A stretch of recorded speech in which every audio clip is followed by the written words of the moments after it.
Yaani shoga yangu, huyu mwanaume nimemtumia SMS toka asubuhi.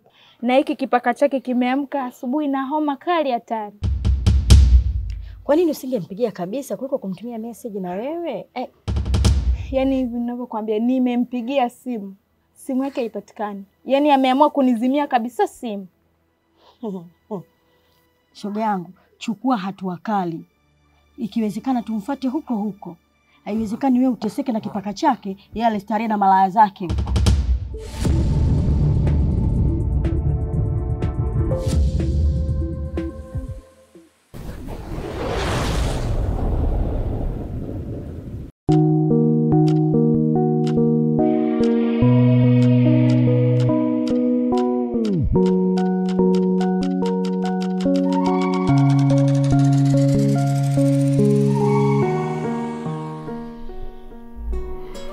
Binafsi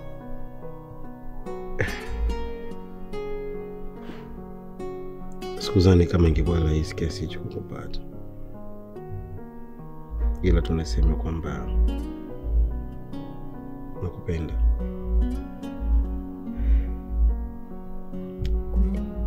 Yeah. Sawa. Kitulia. Utakula vingi sana. Utafaidi. Kweli. Mbona mimi nishatulia kwako? Ndio maana nikakwambia hivi. Unajua mamangu mimi nani? Mamangu mimi ni mtu mkubwa sana.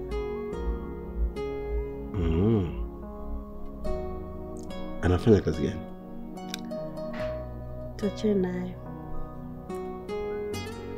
Sawa. Sawa. Nimekuletea ile pesa basi unadaiwa na mama wangu.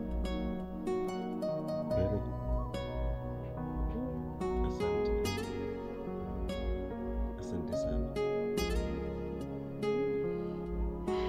Mimi niseme tu kwamba nimefika. Yaani kigumu mwisho wa leo. Sawa. Ila nikwambie kitu. Mimi usiondoke na hapa. Kweli? Ndio. Sawa. Jisikie uko huru. Jisikie uko nyumbani.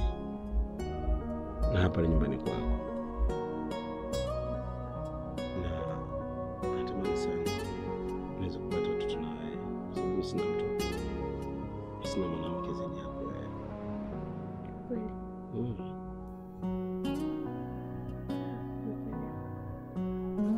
Asante.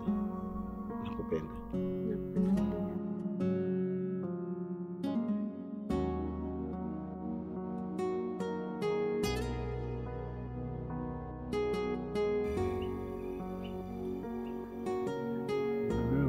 Sumbua vipi? Fresh kama kawaida. Bwana uonekane kabisa Big Daddy sasa hivi, yani umepotea kabisa. Hata rafiki yako pia unataka kuja kunitembelea. Kwa nini? Kuna watu wanasumbua sana vitu vya watu najua. Shida ni nini bwana?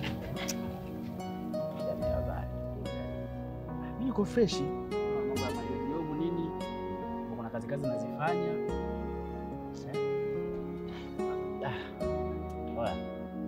Mambo mmoja unajua nimempokea bwana nini mdogo langu.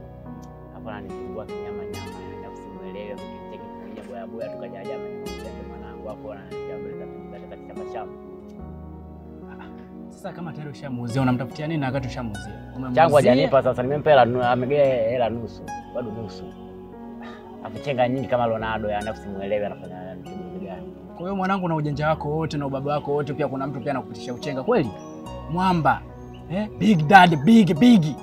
Pia kuna mtu pia anakupitisha uchenga kweli? Ungempiga kidogo na hizo shoka zako mbili. Hapa angekuogopa. Kwa maana nakwambiaje, aombe Mungu usikutane naye. Yaani sehemu yoyote hata kama ni mbele ya kituo cha polisi. Nakwambia mimi naishi naye hadi leo nakwambia. Kwanza wewe jamani nani? Boya fulani na mzee. Nani huyu? Bonde. Kumbe ni Bonde? Bonde mwanangu anachukua nyama, anataka bodo langu anti muuziana fresh kwa na bili baada ya 2-3. Mwanangu. yani hata simuelewi mama akageuka toka huko oya. Kama tena yule jamaa Mbonde yani hata kama ni mbele ya kituo cha polisi mwanangu mimi sikio halali yangu. Baba wewe hapo sio utafungwa. Lakini tatizo kubwa yule jamaa mjanja. Yule jamaa mjanja kinyama yani. Kwa nini? Juzi mwanangu niko hapa Jobu. Ushasikia? Kapita na kisu.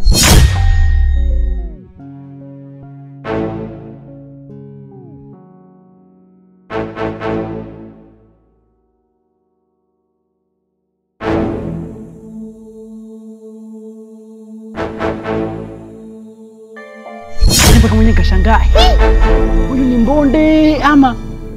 Nikasema huyu jamaa ni hatari, amepita na kisu. Nikasema huyu jamaa kweli anaweza kutega ndege, na akashika. Mwenyewe sio amjua, yani fulani hivyo mtoto wa Mbonde sio mkilua. Wa Mbonde. Sema mwenyewe huyo fundi wa maadui baba. Akule. Kiza mwanangu nikwambie, ushanichefua kwanza. Ama ushaanza kusikia hivi kisa mzako ana demu nzuri?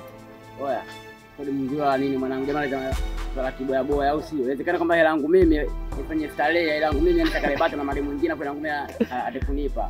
Oya, mimi lala chini mlango ajira godoro langu ili hadi mimi nifanye mambo yangu kwa cha mambo wewe. Kiboya boya. Ila jamaa kazingua sana yani. Kiza nikwambie mwanangu au sio? Kwa jamaa anatafutia kesi moja kubwa sana katika umri. Kiendelea vizuri.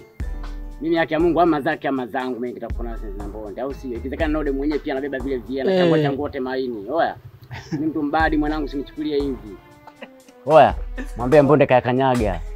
Ni chaka la mamba. Oya, mwamba mwenye big that big.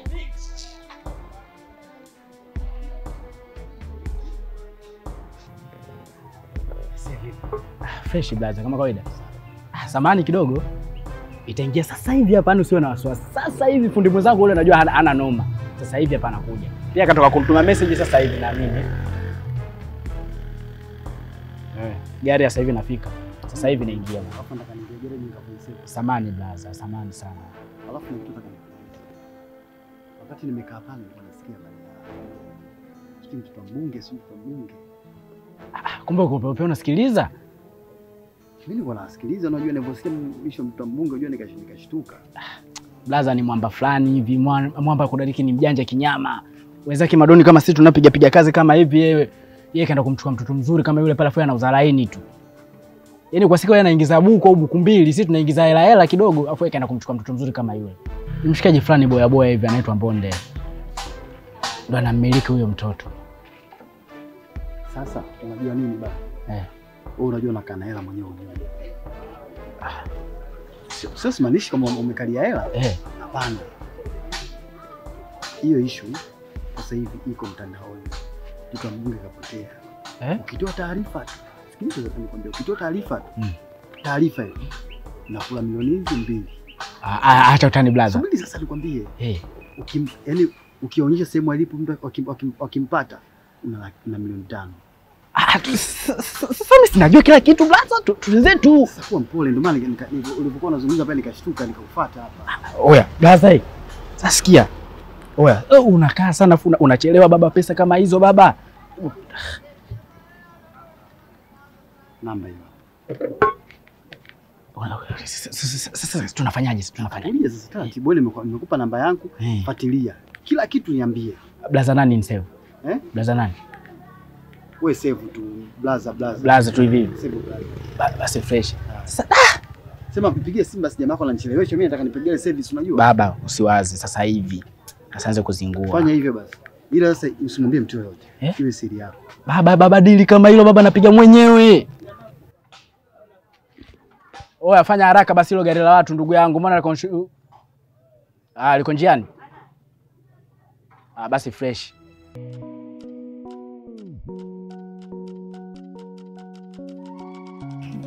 Yaani shoga yangu, huyu mwanaume nimemtumia SMS toka asubuhi.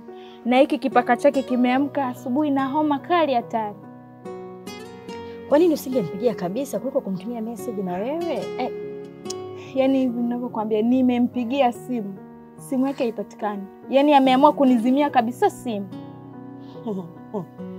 Shoga yangu, chukua hatua kali. Ikiwezekana tumfuate huko. Haiwezekani wewe uteseke na kipaka chake, yeye alistarehe na malaya zake huko. Hapo umesema chambolea shoga yangu. Inabidi tumfuate mwana. Yaani hivyo ninavyoongea watakiwa uamke na umbebe mtoto twende.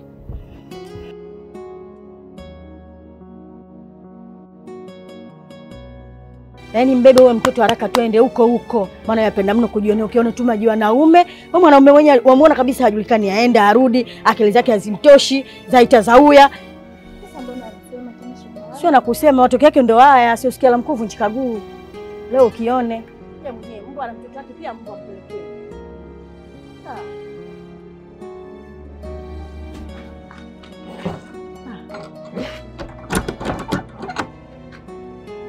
Wanaume wengine mwaona tu, mkiona tu wanaume wamevaa suruali mwaona ni wanaume, twende huko.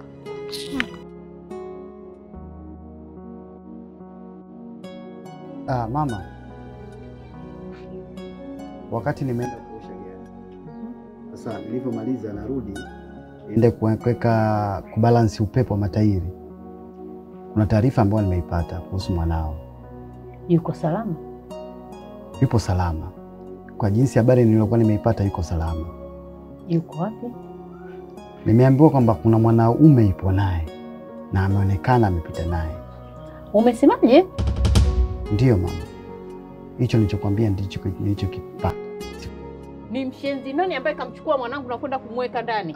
Mheshimiwa, hebu kaa basi kwanza. Naomba kae. Huyo mwanamume ni nani? Mwenye uwezo wa kumchukua mtoto wangu ambaye namsomesha kwa gharama, leo yeye amchukue na kwenda kumfungia ndani? Kwa kitu ambacho ninachokuomba mama, hilo swala wala lisikupe pressure. Mimi nimeshaanza kulifuatilia. Na nimeshaanza kuweka baadhi ya vijana wa watu wanalifuatilia. Kwa hiyo kuwa na amani mamangu. Nawezaje kuwa na amani? Hivi kweli naweza kuwa na amani kabisa? Mheshimiwa mbunge, kikubwa kwamba kujua kwamba mwanao yuko salama. Hiyo ni jambo la kwanza la kumshukuru Mungu. Huyo mwanamume ni nani kwanza? Na anashughulika na nini? Huyo kijana bado sijamfahamu jina lake. Na wala sijajua anajihusisha na nini, lakini naamini nitapata jina lake kwa sababu watu ambao nimewaweka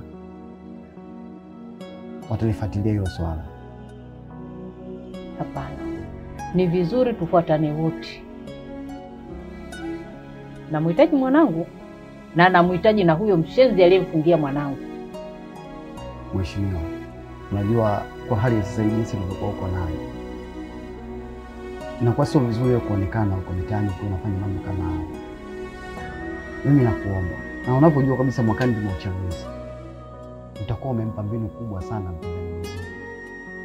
Atakuchafua kwa hiyo. Kwa hiyo naomba niachie mimi kazi. Nitafuatilia.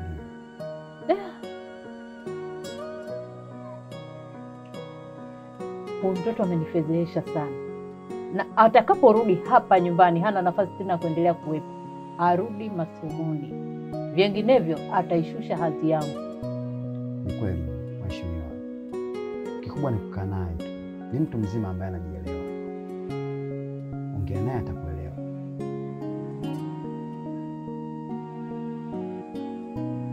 Basi mama, mimi wacha nikaendelee na majukumu basi.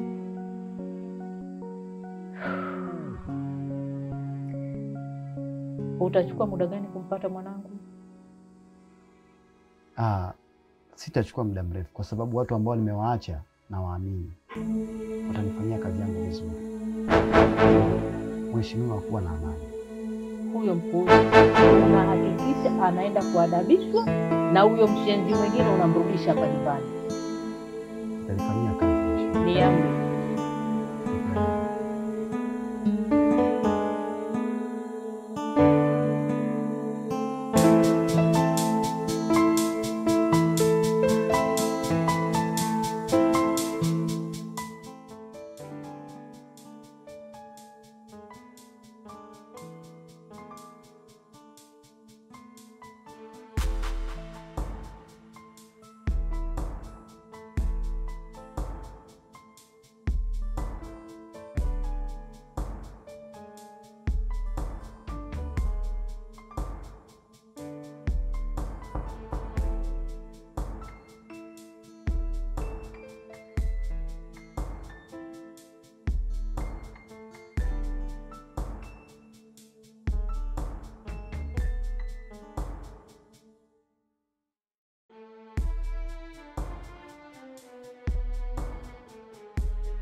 Wewe. Wewe.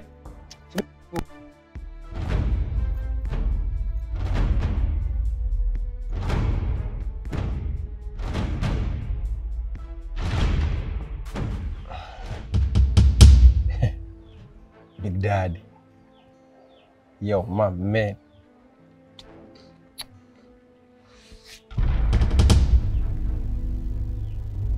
Wewe, ulijua tutakutana au vipi? Nije pesa yangu. Vinginevyo takuganisha mapafu. Sawa? Nipe changu.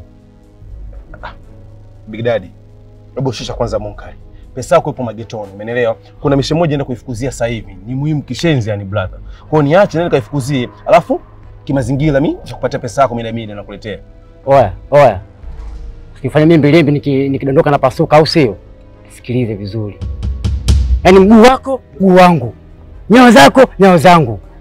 Nataka chambi yangu, sawa? Nikuzia godoro mgea sela nusu. Wewe tegemea vipi? Mimi boya au sio? Unachukua mimi boya? Mimi folena? Oya, sikilize, wewe mwili tu, wewe mkate tu blaza, sawa? Naweza nikotoboa wewe, oya.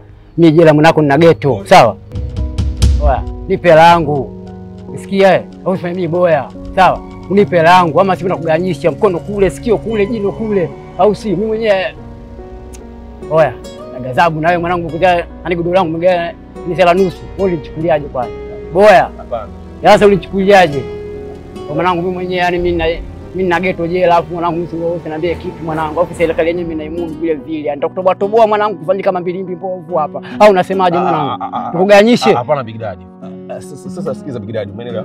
Yaani Ivan, mimi dakika hizi tu mbili kwa jambo nikulipiganisha sasa hivi. Chapa mimi pesa yako nakuletea kama mkubwa. Yaani mimi nakuletea.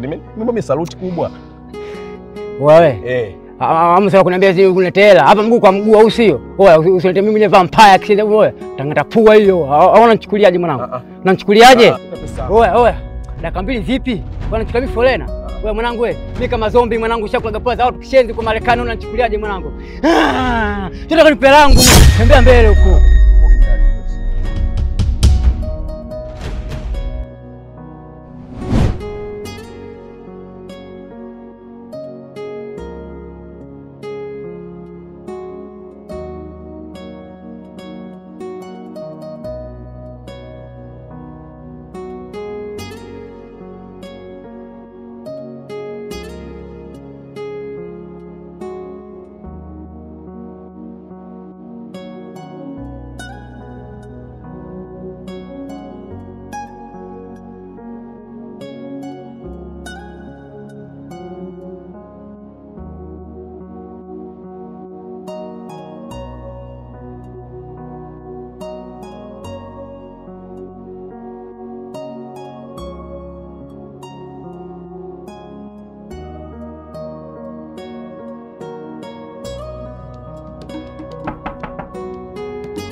Yaani amejua fika kuwa nitakuja hapa.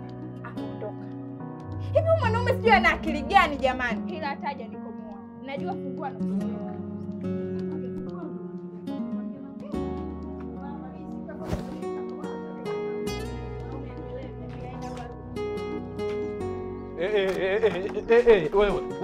Wewe. Achia basi, kwa lazima. Suma. Hala nakwambia tena, hala na geto langu. Hala na chumba changu. Ni marufuku, kwa lazima. Leo nimekuletea hiki kipaka chako. Nimechoka, nimekwambia. Hivi SMS zangu hujaziona? SMS zangu hujaziona mbwa wewe?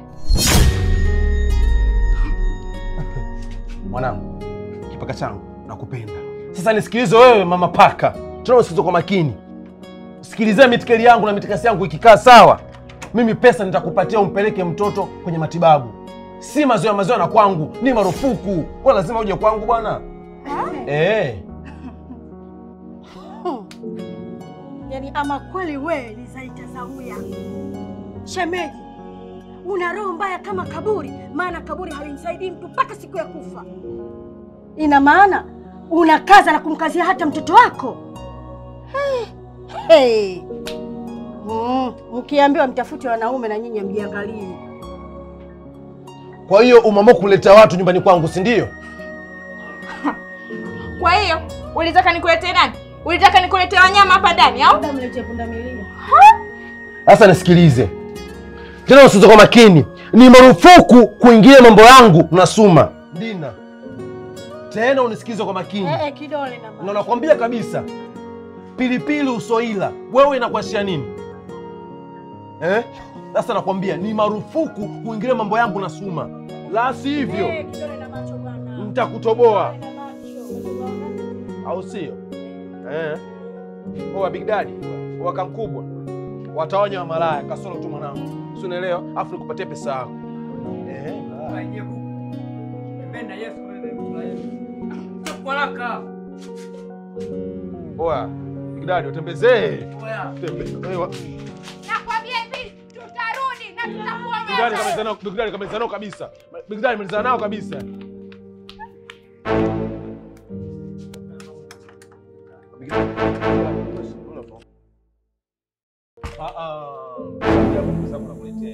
Relax. Ina mlango.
Oa Bigi.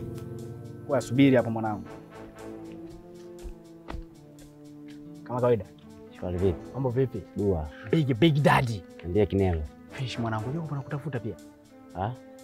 Sasa unamwona yule mshikaji pale? Ya, nimemwona mama. Unamwona vizuri? Fresh yani. Unakumbuka ile shule kuambiaga kuhusu mtoto wa mbunge asubuhi?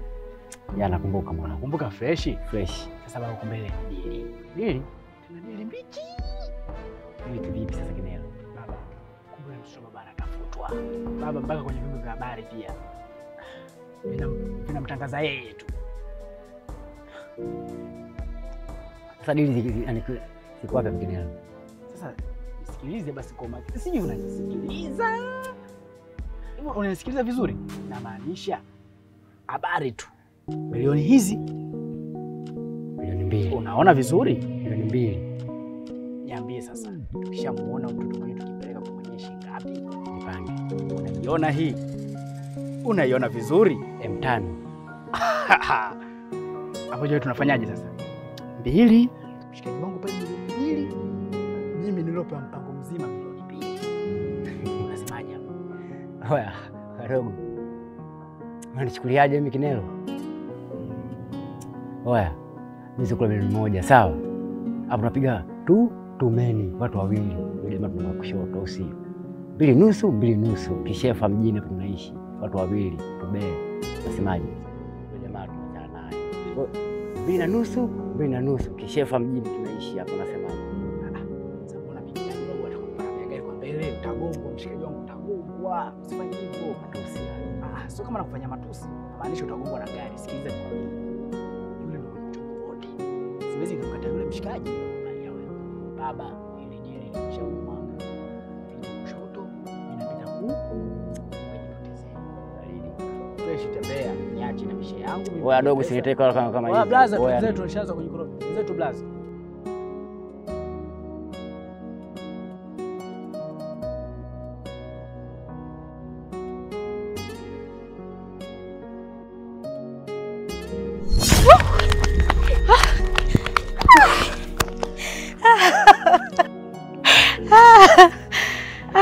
Sasa kinachokuchekesha nini? Wewe kufa umeliona panga lile? Kwani sicheke? Maana mmeponya kwenye tundu ya sindano kituo hapa. Acha niache. Unasema nini shoga yako unakimbia? Yaani wewe ndio mimi nimekuwa wa mwisho, wewe ndio umekuwa wa mbele. Sasa sio kipaka chako mgongoni huko. Ila shoga sitokubali. Yaani nakwambia nitamkomesha. Mimi wa kuniita malaya kisa kipaka chake nitamkomesha na kwambia. Na wewe upunguze, umezidi. Wamuona kabisa mwanaume suruali, ana kazi yote ya maana. Msajili line nani mwanaume? Sasa mwanzo niliyajua hayo, ningejua ningemzalia. Kwa alikwambia anafanya kazi ofisini, ulivyompata nakwambia miguu mmoja mashariki, mmoja magharibi. Kitu kimeingia kijipaka hicho sasa kusumbua kichwa. Sasa ndo ujue. Lakini shoga yangu mbona unaninanga? Kama unaninanga watu wote wajue, sasa watu wote wajue. Shoga yangu usijali. Ila nikwambie nimepata kitu. Na siku hizi bwana wamekaa washenzi tu. Yaani kila siku nakanyagia mtu mmoja, Yaani ukishakaa kwa nyumba ya mwenzako inatakiwa kodi ya nyumba iwe ya kwanza. Lakini mtu anakaa anajisahau, kaa alijenga naye vile. Hodi wa kijana. Yaani wakishajua ninakuja tu basi anaanza kujificha. Muangalie vile vijana wengine bwana. Mtu akianza kuomba chumba anakuja mikono nyuma kwa heshima na taadhima. Akishapata chumba tu basi haonekani. Anakuwa ndio mwenye nyumba, utafikiria nilijenga naye, utafikiria kaniletea tofali au mchanga. Sijui niwaelewe vipi. Wanajiachia. Mimi napata shida na mawazo, silali nikijua nyumba yangu kama kuna ukarabati nitengeneze, lakini wao wanajiachia tu. Eti mama, yuko wapi mwenzio wa chumba hiki? Mwenzangu? Wewe mama vipi? Wana hapo petakisiki? Hata salamu hujatoa. Waungwana wakikutana kusalimiana. Umenikuta hapo umepita. Uliza mlango, uliza hilo bomba hapo, nitakujibu. Kwani salamu shibe? Wewe nawe tangu umefadhiliwa basi wajishauka. Washoboka mtindo mmoja. Yaani uko kuuliza imekuwa kosa, yaani ingekuamkia ingekuwaje? Ungeshiba. Mama, nimefadhiliwa, sijafadhiliwa, hayakuhusu. Una siku ushakucheleshia kodi yako. Mume wangu aje kulipa kwa wakati. Mama, usiutafute. Uliza bomba, uliza mlango, gonga mpaka upasuke. Watoto wa siku hizi nao wameporwa nyuso kaa tumbii wache vichakani. Muangalie vile. Kukuuliza tu, kujibu, yani ni jibu moja tu, yupo haipo basi. Au mambo mengine yanakujaje? Si umenipita mama. Nikujibu hiyo vipi? Kwani mwanadamu akosei? Huyu vipi? Uliza mlango, uliza bomba. Mtoto naye ovyo. Kumbe ndivyo ulivyo, ukapendeza sura lakini roho yako imejaa kiza. Muangalie vile. Na wewe pia bahati yako mwatoa kwa wakati ungekuwa ushapaondoka hapa. Tizame vipi. Sura nzuri lakini roho mbaya. Bibi wewe, hebu usitafash size mimi na kazi zangu mimi nishachelewa. Naingia bwana.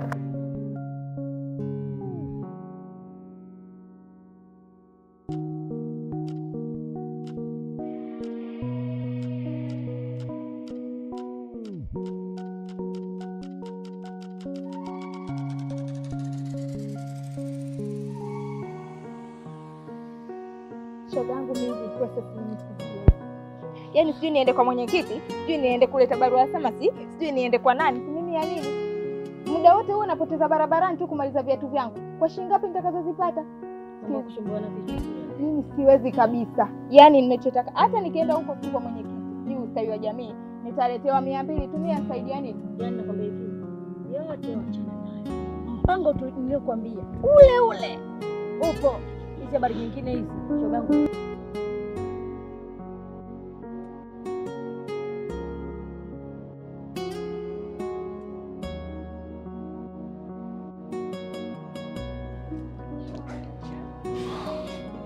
yangu mimi na vipengele.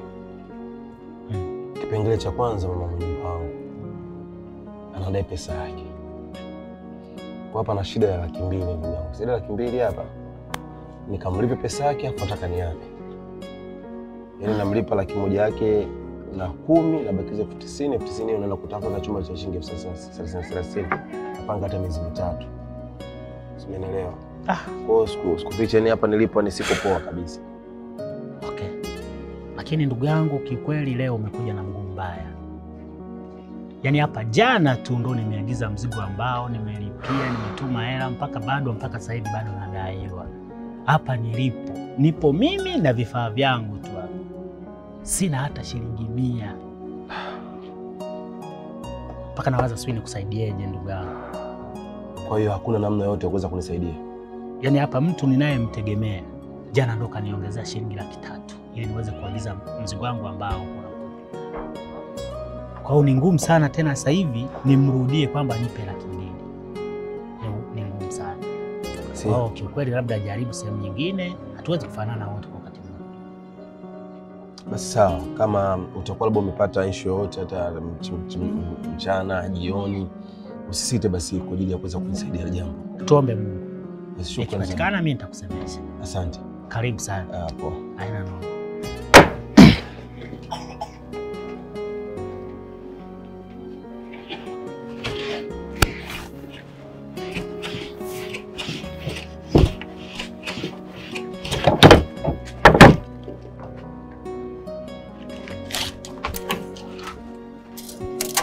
Yaani unakuja niona au? Shamo. Kwa upate yako. Unajizungusha nini hapa? Sasa unaona ndo nipo nalirekebisha, ziko hatua la mwisho ndo nakaribia kukamilika. Na mwezi wangapi sasa ile kabati lako hujaniletea? Karibuni miezi 3 sasa. Kiukweli mama, hii kabati yako naitengeneza kwa ubora wa hali ya juu.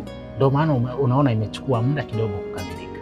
Lakini siku 2 tu inakuwa imekamilika. Tuachane, sitaki michosho yako hapa. Sicho kilichonileta hapa. Mimi naomba uchukue bisibisi na nyundo twende ukanivunjie chumba cha mpangaji wangu, ananisumbua. Lakini yeye ana taarifa kwamba tunavunja pale. Haya kuhusu. Kwa sababu ile nyumba sijajenga naye. Lakini mama, taratibu za serikali hata kama yeye hayupo sasa, basi hata mjumbe, mwenyekiti wawepo kwa sababu baadaye inaweza ikatuletea matatizo. Baba, serikali haijaniletea tofali, wala msumari, wala bati, wala mchanga, wala kokoto. Twende ukavunje chumba cha mpangaji, full stop. Kwa mimi nikivunja wewe unaniachaje sasa mama? Na kuachaje kivipi? Hayo ndio kudai tu, hasija kuacha, watakaye kuacha kuvunja chumba. Twende zetu bwana, siletee usumbufu. Basi sawa.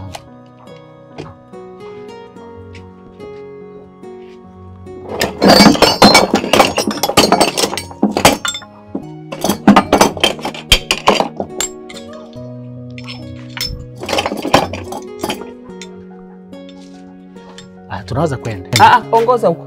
Ongoza twende. Sawa. Wajichangamsha kwa utapeli, muangalie vile.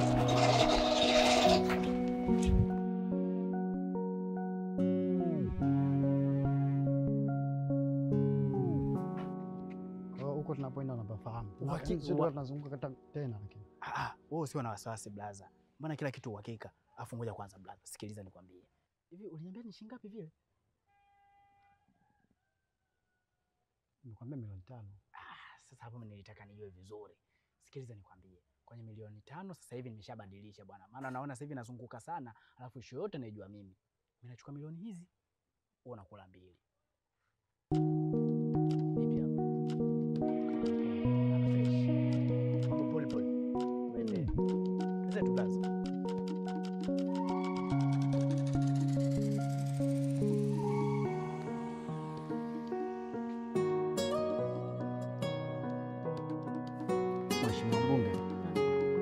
Askari ambaye amefungua faili ya pesa juu ya upoteaji wake. Unataka kujua kwamba amepotea siku gani na majira gani na kutoka na nani. Tena afadhali baba. Na nashukuru ya kwamba wewe ndio mpelelezi wa kesi yangu. Lakini nataka kukuambia kuwa huyu binti hajapotea. Hajapotea? Unamaanisha nini? Ili ni lazima ufungue faili kutokana na siku nzima hakuweza kuonekana wala kurudi. Kwa hiyo nilikuwa na kila sababu ya kufanya hivyo, lakini habari zilizonikuta ni kwamba huyu binti yuko kwa mwanaume. Umepewa taarifa nani? Dereva wangu. Sasa nitahakiki vipi kama kweli hajapotea? Dereva wangu yuko anamfuatilia huyo kijana ambaye kamfungia mwanangu. Kwa hiyo kwa ushirikiano zaidi nikupatie namba za dereva wangu ili muweze kumsaka huyo kijana na sheria kali ichukuliwe. Ni sawa. Cha kwanza kwamba tuombe Mungu kwanza apatikane. Alafu ikigundulika kama ana makosa aliyokuwa nayo, basi sheria itapata mkondo wake. Hilo kwanza sio na sasa. Hilo ninachoomba ni ushirikiano kupata namba ya dereva wako ili tuweze kufanya kazi.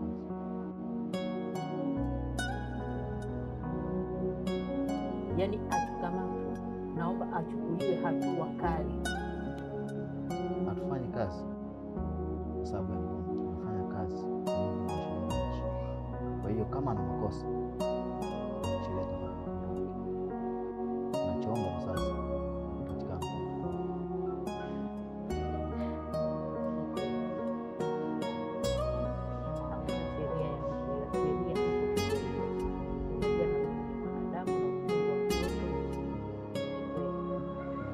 Basi ninachoomba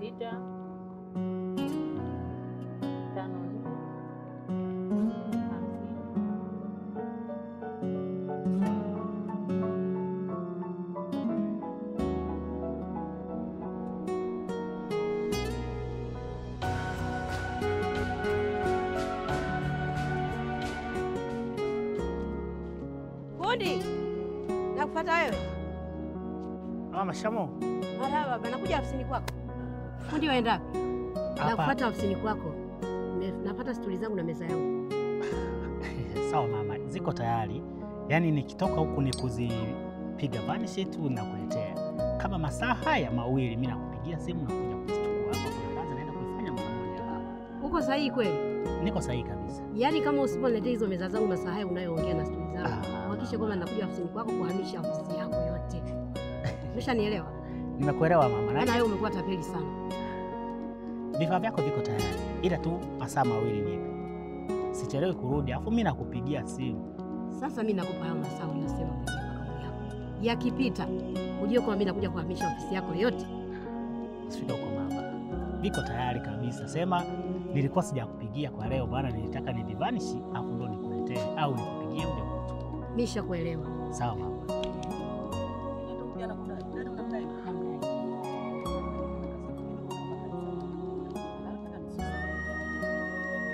Sawa, nishamuelewa.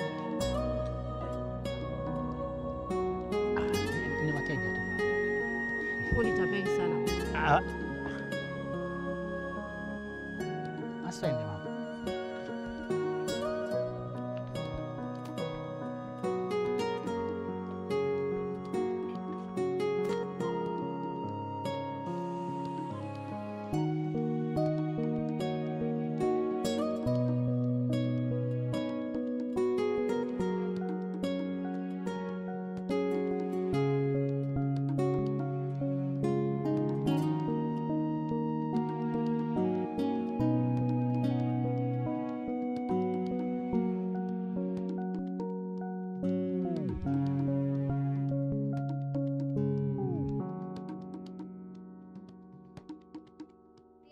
Hapo.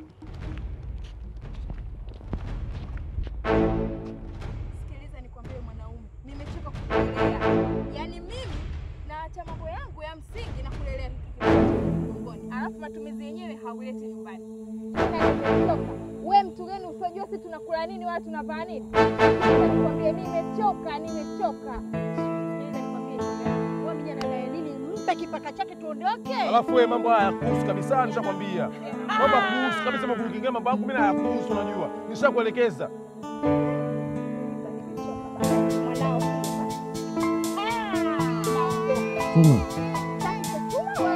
Kuna mtoto ula unajua. Mimi kuna kazi yangu imekaa tu sawa, mimi naweza kupatia pesa kazi.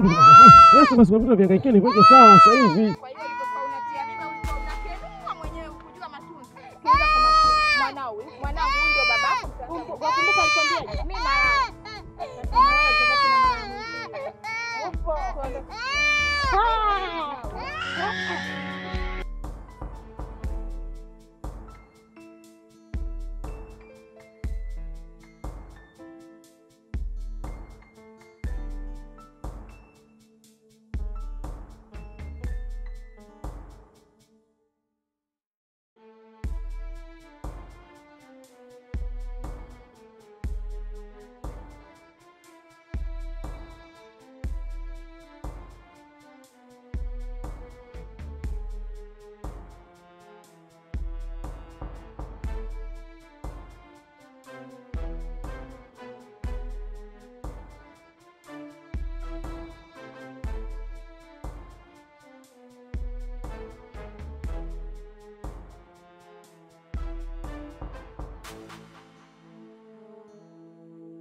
Wakelekezi. Big Dad. Fresh Kama kaa. kama kawaida, mambo yanaenda? Fresh. Nakuomba mara moja si. Nisubiri kidogo niongee naye. Unaenda wapi? Naongea na rafiki yangu. Kwa maana unanitoroka, si ndio? Hapana, huyu ni fundi mwenzangu. Tumetoka kazini kwako vizuri, twende nyumbani kwangu kamvunjie mlango. Sasa hivi naona unakonyezana na yule mwenzako ulipate kuondoka unikimbie, si ndio? Hapana, haina tatizo. Naongea naye tu mara moja. Unaenda kupigia mwizi. Basi kama uniamini wewe nishikie vifaa vyangu. Sitaki, nenda nakupa dakika moja. Sawa.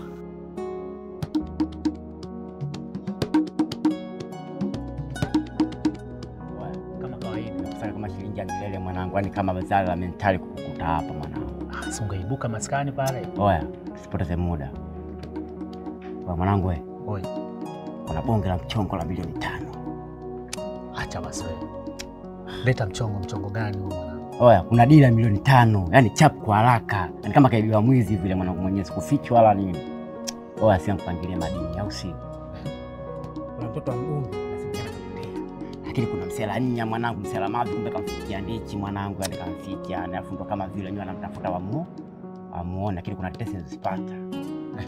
Kwa hiyo masikio yangu unajua kama antena mwanangu ile kutega tega hivi mwanangu, nikapata tetesi mwanangu, tayari nikasema kitu buba hili hapa kitu kimekuja. Oya, nikasema hapa mwanangu hamna kitu, hamna issue hapa, hapa cha msingi ndio dogo pale gereni. Yaani ndio kila kitu yani mwanangu. 250 maisha yanasonga mbele mwanangu kama gwaride. Hebu subiri kwanza. Mchongo unatuhitaji tufanye nini? Oya, ukitoa taarifa milioni 3. Au sio? Akikamatisha kabisa milioni 5. Wewe. Oya, sio poa mwanangu, bonge la dini. Sasa tunasubiri nini hapa? Mimi nakufuata wewe. Oya. Hapa kuna bibi mkubwa kanikumpua kijiweni kinoma yani kwamba niende kufanyia kazi yake kidogo. Sasa ngoja nipangilie hapa mimi namkacha hapa. Afu tunashughulikia hili dini. Fasta basi. Au si? Chap kwa haraka. Mimi na mwambe. Ali fresh.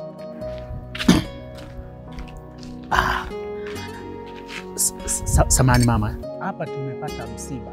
Fundi mwenzetu amefiwa na mazishi ni saa 7. Kwa sasa hivi inabidi, unajua nini ya mlazi? Hapa inabidi tuwai. Fresh tunaenda. Kwa maana ndivyo vile umekwenda kupanga ili unidanganye, si ndio? Asi kwamba nimeenda kupanga. Huu ni msiba mama. Msiba hauna taarifa. Mimi na maiti ni wapi kwa wapi? Inanihusu nini maiti yako wewe? Kwa maana unathamini maiti kuliko kazi yangu na pesa ushakula, si ndio? Mama, ule ni msiba. Yule tayari inabidi astiliwe. Hata mimi nikifa sintastiliwa. Baba, hainihusu. Habari ya maiti na mimi hainihusu kabisa. Mimi nataka kazi yangu na kuruhusu nenda. Lakini usichelewe. Lakini mpaka saa 9 hujafika utanitambua. Sasa nakuwepo tu mama. Sawa.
Ndio tumefika. Blaza, mimi naona nimezunguka sana. Ushasikia? Nimezunguka kutosha. Mara kwanza umeniambia kutoa taarifa tu milioni 2. Nimeshatoa taarifa kwako. Ushasikia? Kwa mpaka sasa hivi na mimi ile imeongezeka. Mimi bwana, mimi siwezi kufanya kazi mpaka uniambie milioni 4. Mimi nataka milioni 4. Maanisha unapiga moja, mimi napiga za kwangu 4 fresh. Shachoka. Kwa shida ndio hiyo. Hiyo ndio shida yako. Tuendelee na safari.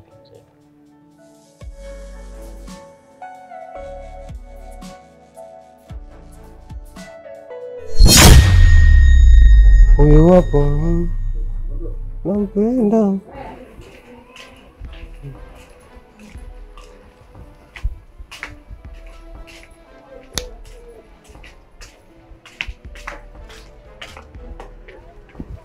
Wewe Kivumbi. Ya, mimi naondoka. Ya. Leo na kuondoka, nimechoka sana. Muona ule mzigo pale? Ndio. Haujalipiwa. Mwenyewe akija akulipe hela, sawa? Hapo fresh. Na bosi akija mwambie nimechoka naenda kupumzika.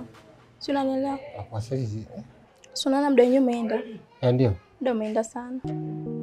Umesikia? Ya. So muda wenyewe umeenda. Acha mimi niende nikapumzike. Akija utawaambia nimeondoka, sawa? Ndio. Uzingatie basi wewe. Okay, sawa. Haya, basi ngoja. Hauna buku? Sina buku. Msini. Naanza tu kwenda kuvuta fegi. Unajua nini? Poa. Fresh mimi. Haya basi. Nakumbuka kuzima switch kubwa. Kila kitu nimekiacha, kila kitu kiko sawa. Wakati nasikia. Basi utazingatia mazingira, tunaelewa tena. Poa fresh. Haya, mna noma. Kwaheri. Haya. Bimdada huyo. Akia Mungu jamani.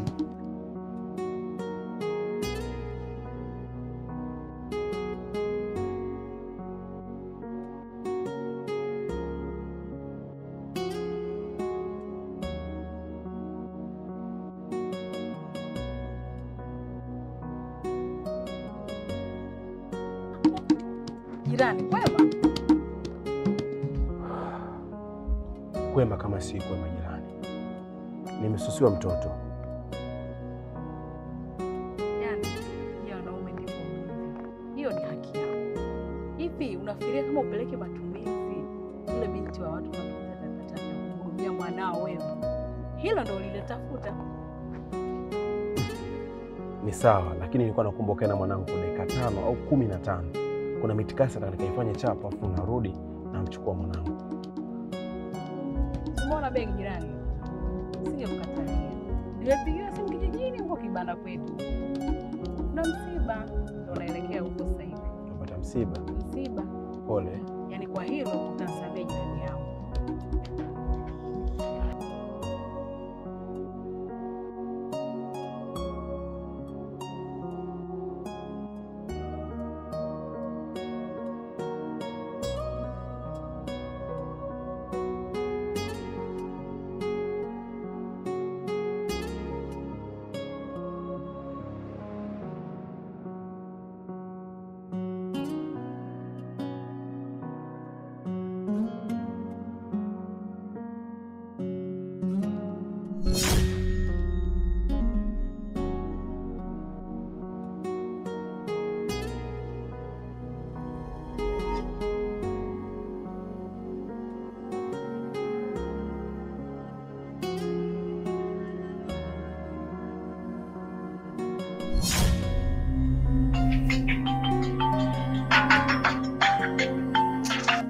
Halo.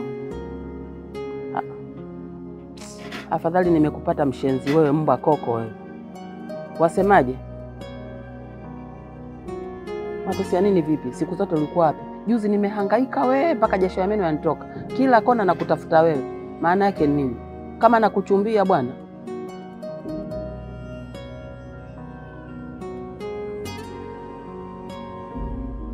Na nikifika hapo hupo umefunga tena kwa kabanda kako, nitaivunja japokuwa ni nyumba ni ya kwangu. Nitavunja mlango alafu nitaingia, nitakusanya kila kitu. Shida yako sikulala huko ndani. Nitakuachia sasa chumba, vitu vyako mimi nitaondoa.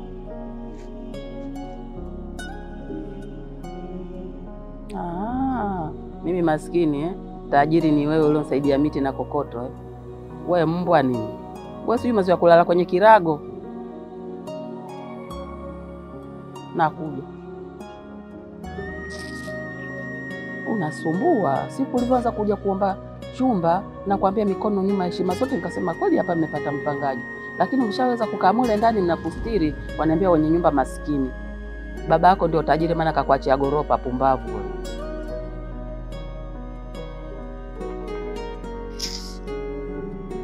Afadhali nitoe hela yangu, nimechoka. Kila siku mtu mmoja, Kijana wala hasikutegemea, kijana mtanashati vizuri, sura yapendeza, lakini tapeli kama wewe hapatikani. Njoo chukua hela yako, mwenye nyumba masikini. Masikini, tajiri mbabako.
Au si?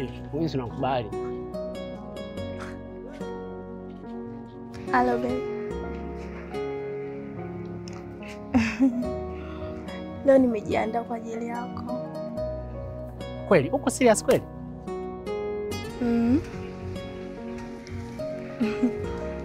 Ningependa uje nyumbani. Wacha wewe. Sikia, fanya hivi. Yaani dakika 2 nyingi mimi nafika. Okay, poa. Aya. Oya mwanangu wewe. Hapa mwanangu mbuzi kashafia kwa muuza supu. Kwa hiyo sasa hivi inabidi niende nikamtetipeti marabidai kama yote nini. Hata hii tukienda kutafuta pesa bado tutarudi kununua mapenzi. Hivi unajielewa vizuri? Hii mwanangu, mchongo mkubwa kama huo ni zote mchongo kwa sababu ya mwanamke tu mwanangu. Mapenzi bila pesa ni sana, mpenzi mtazamaji. Upo. Piga dili tupate mchongo, mwanamke atakuja tu. Sikia, kwani wewe unatafuta pesa kwa ajili ya nini? Unatafuta pesa unaipeleka kwenye mapenzi. Sasa yamekuja yenyewe. Mimi ni nani? Je, natafuta pesa za nini tena? Mimi nilijua na bonge la msela, nilijua na bonge la mwana, kwa mwanangu kitungua kimejaa mafuta matupu. Wewe sikiliza, kama dili umelishindwa, mbona tafuta mtu mwingine. Unaelewa vizuri? Unajua nini Big Daddy? Simba mwenyewe ni mkali kichizi lakini anazaa. Alafu leo huyu unaniambia hizo. Wewe kapambane na hela zako, mimi naenda kumridhisha mtoto. Marabidabi kama yote, mapenzi nini au si? Weka sana mimi kwa tatanuka nini? Mimi lazima nikamridhishe mtoto, siwezi kumwangusha hata siku hii. Pesa zenyewe tunatafuta kwa ajili ya wale. Pesa tunatafuta ili tuwaridhishe. Leo hii yupo ndani ananitafuta, au si? Wacha mimi. Haina noma mwanangu.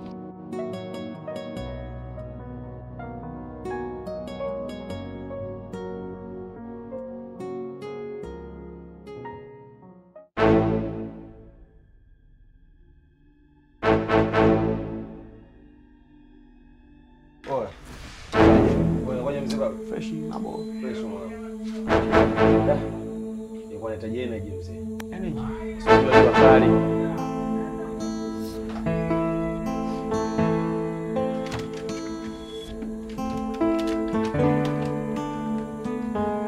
Ya baridi.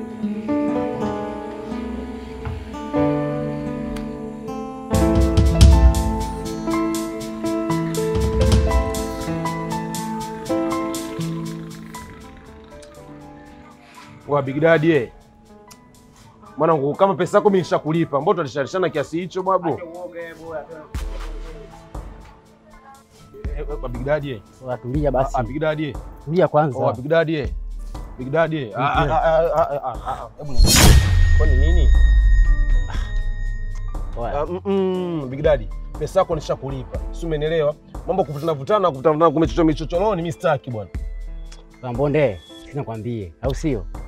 Achana mambo yote yalopita si mbele, tuganga anakuja. Unachukulia poa yani tuganga alokuja wakati unaning'iniza unanaibisha, unapita njia nzima nakwambia yani kesa kifistini chako tunaning'iniza. Nimempole vipi? Mimi nimemind mwanangu. Tunapiga dili kibafu kifistini Wasikiza basi nikupe mchongo mwanangu. Huu ni mchongo wa hela, bonge la dili mwanangu. Oya. Kuna milioni 5 ziko nje. Au sio? Maana nakwambiaje achaya yalopita tuganga ajayo.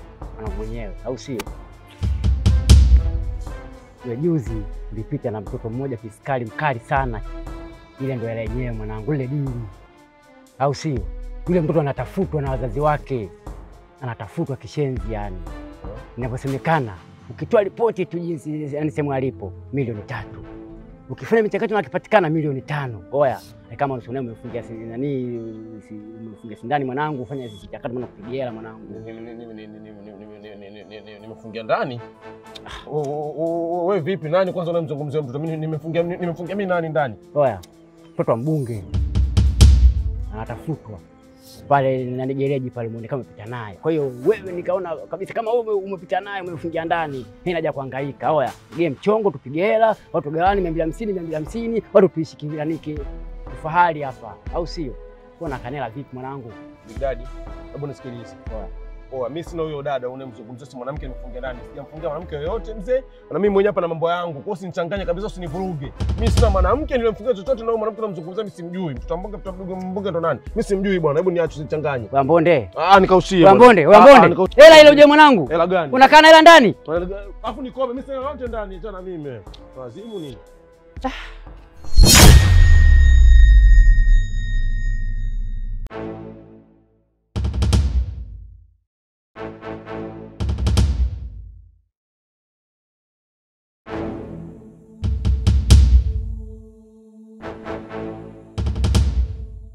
Okay.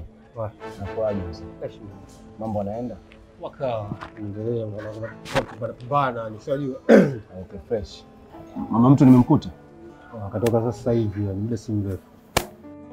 Ametoka? Ya, ametoka. Amekuwa gani ndani?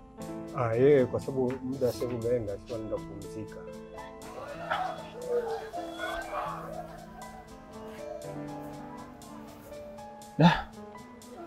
Sasa natoka vipi yani? Mbona muda bado? Yaani muda sasa hivi tukaniambia amechoka na yuko kupumzika. Kwa hiyo mimi nikamruhusu. Ziki. Huko ndani hawezi kuwa na mifuko miwili mikubwa kanisaidia. Kwa mifuko ndani. Kwa yote ina mahindi. Yaani kila kitu kina hesabu hapo, yote ina mahindi. Kuna mzigo mwingine mtu hapa.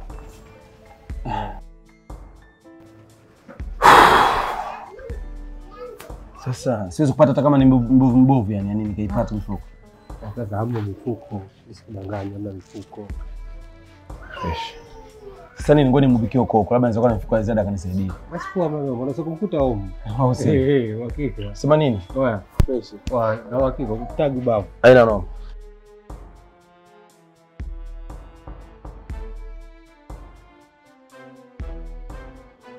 Baadaye.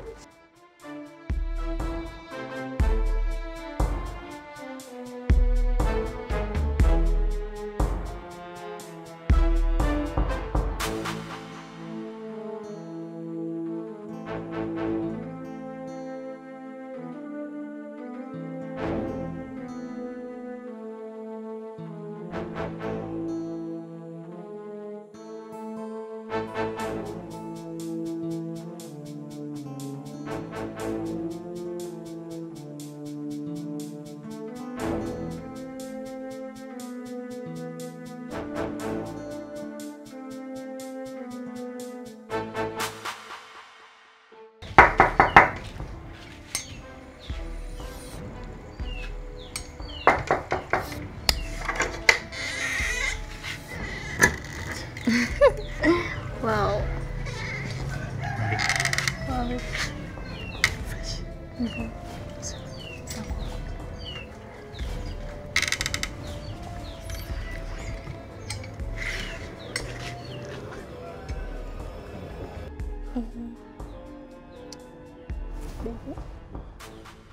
Leo Unaonyesha ufundi wako. Ulifundisha na watu mmoja. Ndio tuyaga. Kule kazini. Usijali, leo siku nzima ni ya kwako. Sawa. Karibu.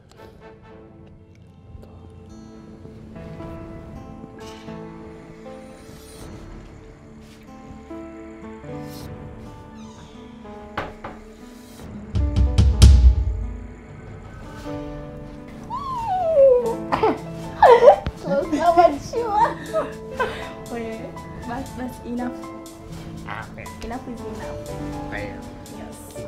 Hapo kwa nini maji yako?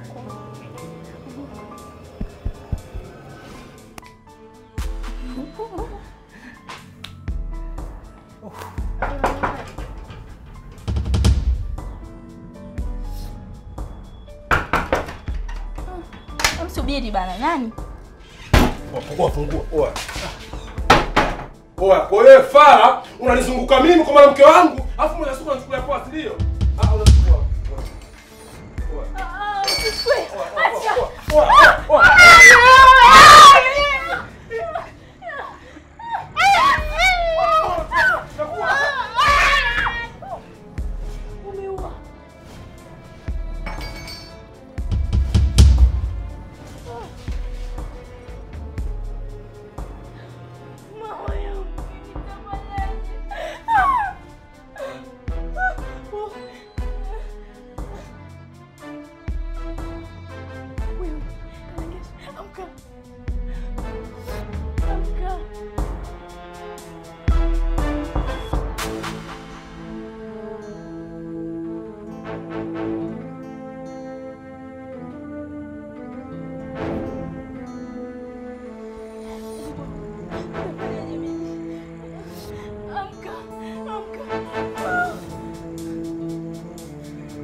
Kweli.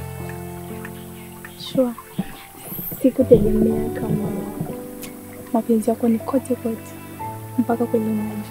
Yaani nimeenjoy sana, nimesikia raha. Nakupenda sana. Nakupenda pia.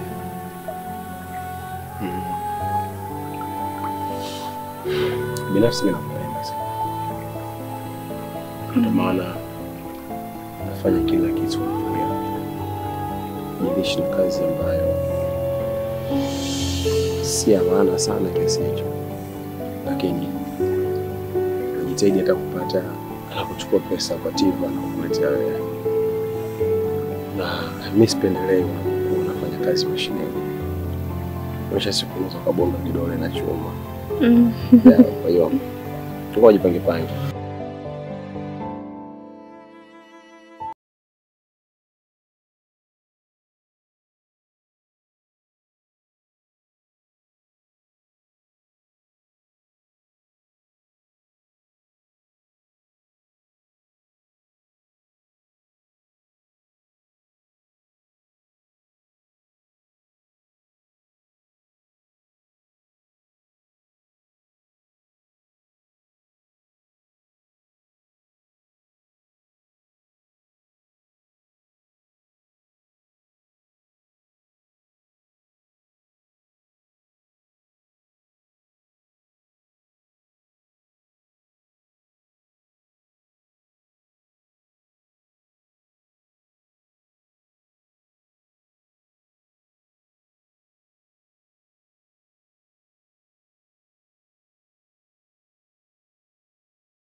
Asante.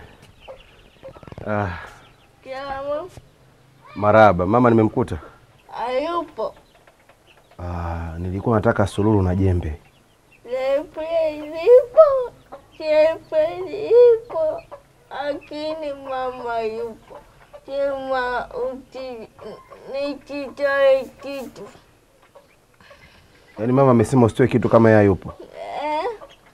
Lakini si unanijua wewe, nipatie tu sululu, nipe na chepe na jembe, mimi nitavileta. Sema kama mama yupo, jembe na sululu apitoke.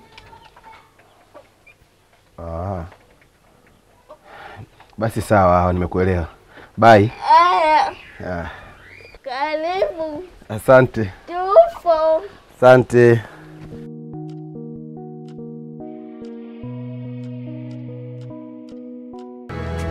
Nani alikuwa anaulizia jembe na sululu? Wote.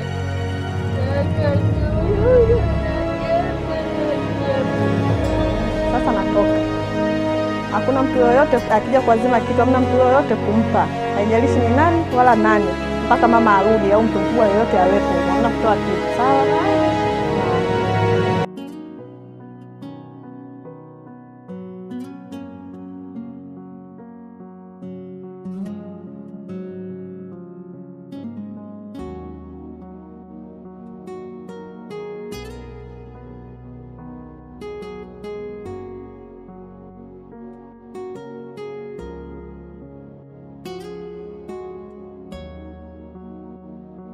Modi.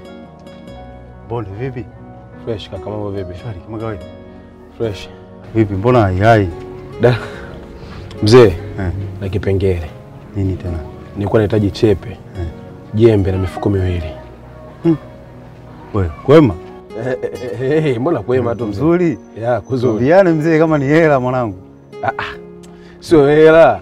Kuna kajambo tu kabi mkubwa mmoja hivi na mzibezibe makolongo kwenye njia yake. Kundaje mifuko miwili nikati udongo afu mambo yaendelee. Yakae sawa. Nikajua mimi mambo ya mpunga ni unajua.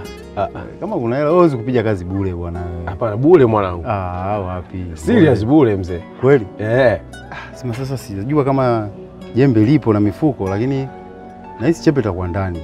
Kwa sababu bi mkubwa aliondoka asubuhi kwenda kwenye bustani zake huko. Inawezekana labda akachomoka nalo, lakini chepe na hizi itakuwepo. Basi wewe sedeta chepe hilo kama lipo. Nafikiri mfuko cheki kama ipo inakuwa vizuri zaidi. Fanya hivyo kaka. Basi poa, hebu ngoja nicheki ndani kama vipi. Haina noma. Poa.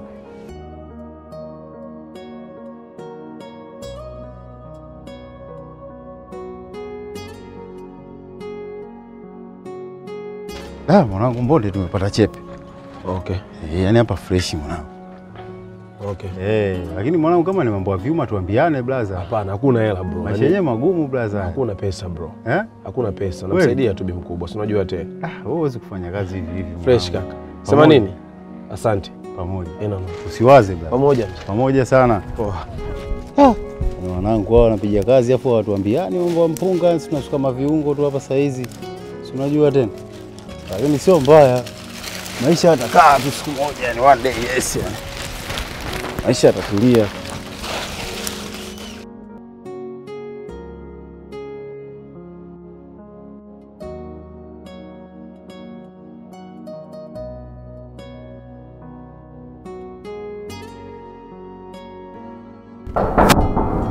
Karibu.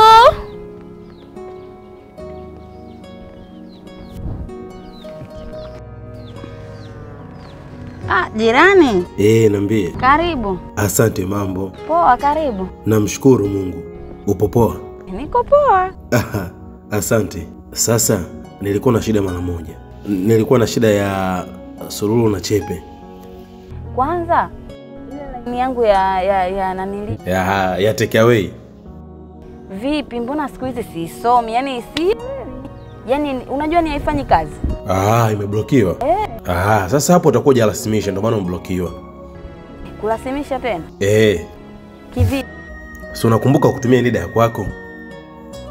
Ni sawa, nilitumia namba ya mtu ya NIDA, lakini sinaweza kufanya kazi tena. Inafanya kazi, lakini labda alivyokuwa analasimisha alipunguza namba za matumizi. Lakini sio kesi, ukinipa namba yako Mimi nitakuunganishia kila kitu kitakuwa sawa. Kwa nini usiende kunifanyia sasa hivi? Yaani kama hiyo NIDA ipo haina shida, njoo ofisini nitakuunganishia. Lakini mimi niko na shida na Chepe na Sululu, kama unavyo naomba unisaidie sasa hivi. Chepe tena? Na Sululu. Kwema kaka? Kwema. Mbona kwema? Una nini kaka? Kuna kijambo tu cha mtao nikauzibezibe. Unajua kuna mvua za msimu hizi zinakuja. Mtalo. Jua hoteli.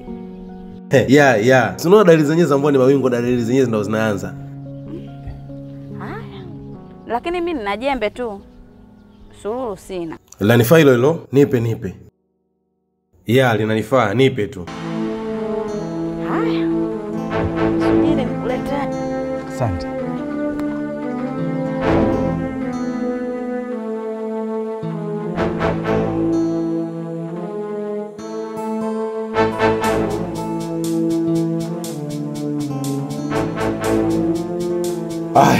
Asante.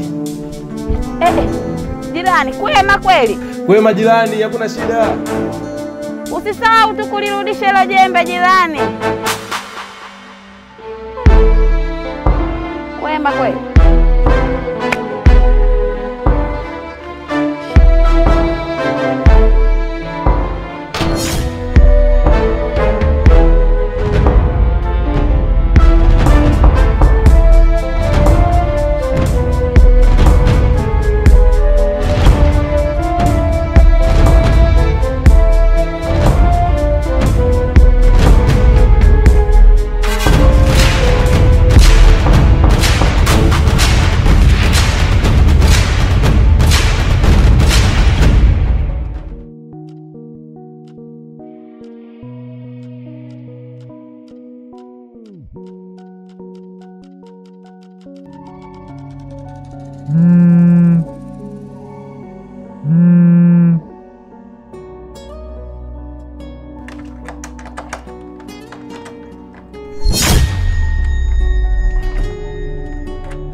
Hivi unanichukuliaje?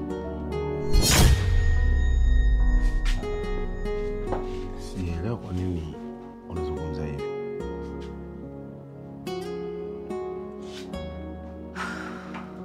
Kumbe una mke na mtoto, alafu kuniambia chochote kile. Meseji imeingia, kipaka chako kinaumwa na unatakiwa utume hela haraka sana. Hiyo sikiliza. Uliniambia huna mke, huna mtoto. Niko peke yangu. Ni kweli kabisa, hicho unachokizungumza ni kweli. Nilikwambia mimi na mtoto ila siishi na mwanamke. Huo ndio kweli wangu, kwamba mimi nina mtoto lakini siishi na mwanamke. Kwani message hiyo inasemaje? Meseji inasema kipaka chako kinaumwa na unatakiwa utume hela. Hebu nisikilize. Kila kitu kinazungumzika, kipenzi. Nani kipenzi chako? Sikia. Unajua mimi ni nani? Unanichukuliaje kwa mfano? Nikwambie tu, huna hazi ya kuwa na mtu kama mimi. Sawa? Unanielewa vizuri? Maisha yako wewe hayafanani na kwangu. Sawa? Unajua mimi ni nani? Sasa sikia. Kuanzia leo usinijue, nisikujue. Usinitafute, tusitafutane. Kipenzi, njoo.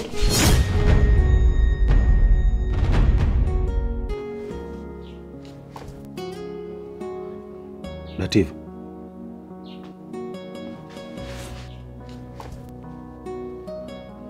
Latif.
hiki nini?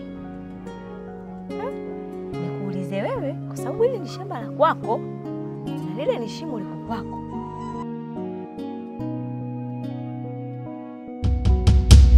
Tu mimi kwamba lile ni shimo la nini? Mimi sijui shimo la nini, wala sijui nani kachimba. Vile vile sijui kachimba kwa madhumuni gani. Mashimo kama haya mimi nilishakataza kwa sababu ya hawa watoto hawa. Hilo mimi nalifahamu sana, na ndio maana nilishachana na hizi habari za kuchimba mashimo tangu zamani. Tangu wakati ule yule mtoto alipotumbukia kwenye shimo nikapata kesi mimi. Nashangaa leo imekuwaje mtu amekuja kwenye eneo ambalo halimhusu bila taarifa ya mwenye eneo akachimba shimo na akaliacha wazi namna hiyo. Hiki ni kitu cha kushangaza, au ngoja nimpigie mgambo wetu. Itakuwa vizuri, lakini kwa kweli inanishangaza sana sana.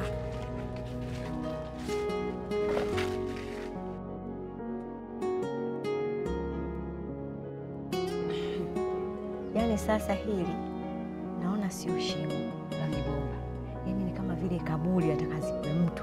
Maana hata shimo la migomba haliwi kama hivi kabisa, yani hakuna shimo la migomba linakuwa katika Sasa alikuwa anataka wiki nini hapa? Hilo ndio swali la kujiuliza. Hili shimo alilichimba kwa madhumuni gani? Na ni nani? Hapo ndipo kujiuliza.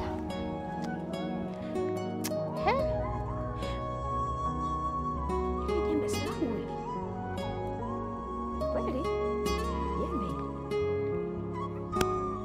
Limefikaje hapa?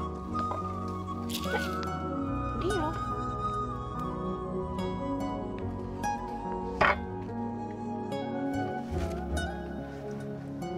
Kabisa hili. Limeletwa na nani huko? Hapo sasa na maswali na majibu yanapokuja. Hili jembe limeletwa na nani? Shamba hili lako? Shimo liko shambani kwako? Jembe la kwako. Si unakumbuka ile janga lilokukuta kipindi kile? Nakumbuka mjumbe. Nilipambana sana. Hivyo sasa wakubwa zangu wakipita tena hapa akiona hili shimo afu mimi nilinyamazia. Kweli mwanangu, nitamtafuta aliochimba hili shimo, tutamfunga jela. Umenielewa mwanangu eh? Usijali wala usilie. Umesikia? Twende. Haya mjumbe. Haya, ngoja niende nyumbani. Haya na mimi naelekea huko nyumbani. Twende zetu basi. Yeah.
baba humu ndani?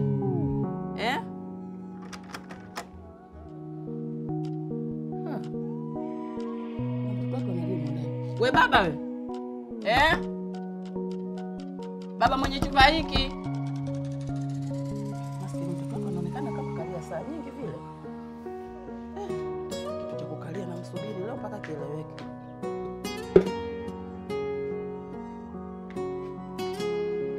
Leo mpaka kieleweke. Hapa hatoki mtu hapa. Kila siku natembea kama naomba kazi hapa. Hela yangu mwenyewe, nyumba yangu mwenyewe, lakini wengine wamfanyia masiala. Na leo akija hapa patawaka bwana. Nimechoka kudhulumiwa au nimechoka kudanganywa. Kila siku mtaleta kesho, akishamaliza apotee ndajificha.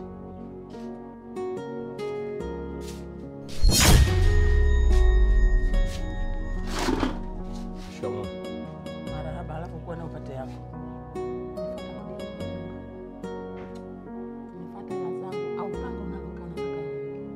Kwani ni nani ambaye amekupigia simu ya kuja hapa?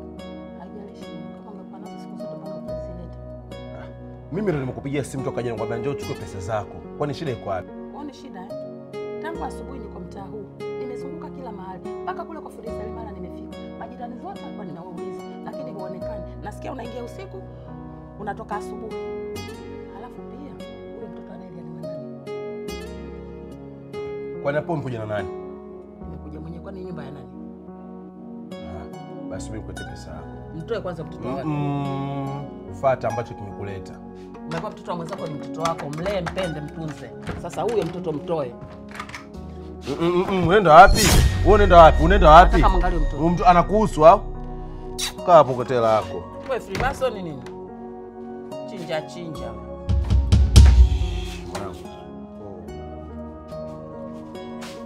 Ukija kuomba nyumba, mikono nyuma, mama mwenye nyumba sasa hivi.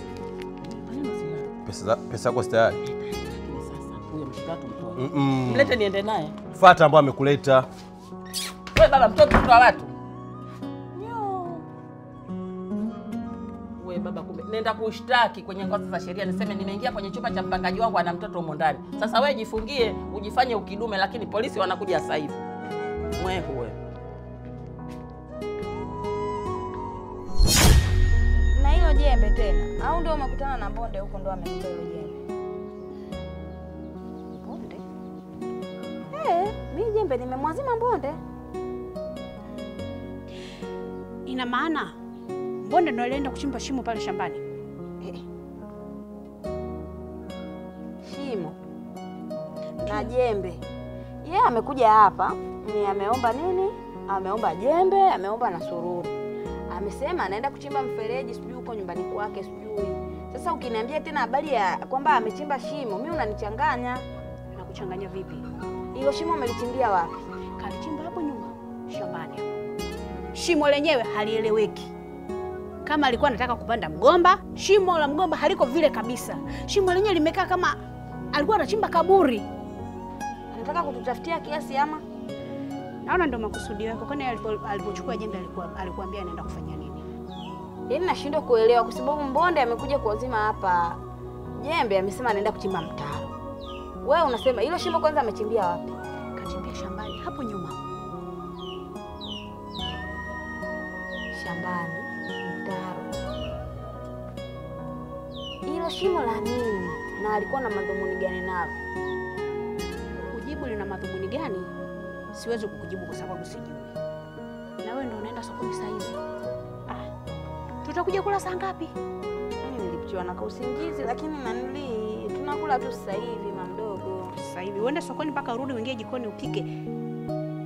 Kwani sasa mimi naenda mbali, gengeni tu kwa kapandila hapo na kusanya vitu na kuja kupika tu sasa hivi chai. Yaani mpaka uingie jikoni upike. Tutakula saa ngapi? Kwani mamdogo wewe una njaa? Si umetoka kwa shoga yako nikoja wewe. Haujakula kweli? Alikwambia nimekula huko nani? Sawa uzembe huo. Unaendaje kwa nikoja hapo na shoga? Na wewe usinichanganye. Kwenda kule. Kwenda haraka. Saa hizi unaenda sokoni, alafu uje upike saa ngapi? Watu tule saa ngapi? Muda umeshaenda saa hizi.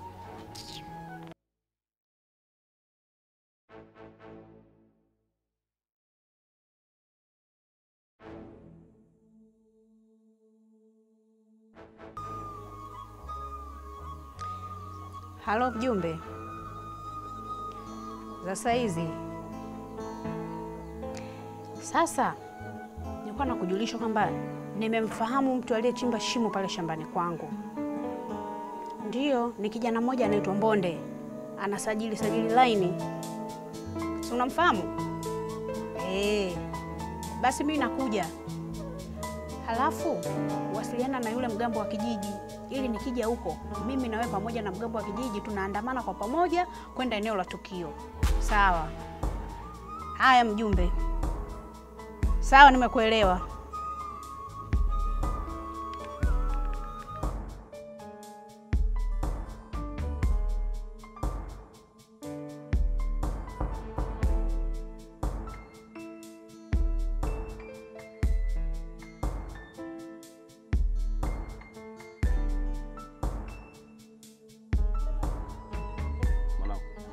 Shika hii.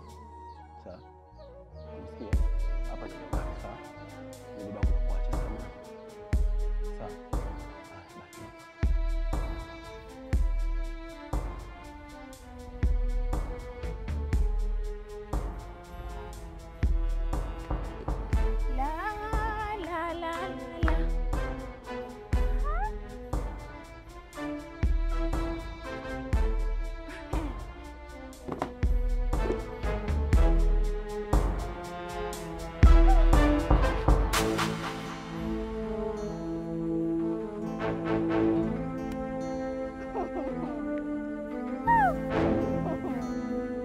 Kuna wanaume wengine hawana akili duniani. Hasa kuja kunibwagia mtoto hapa maana yake ndio nini? Salma mwanangu, kuanzia leo huna baba. Yaani babako ameshakufa. Yaani sio Salma Mbonde sasa hivi, hapana, ni Salma Masumbuko. Pole mwanangu. Huyu mkaka bure kweli jamani.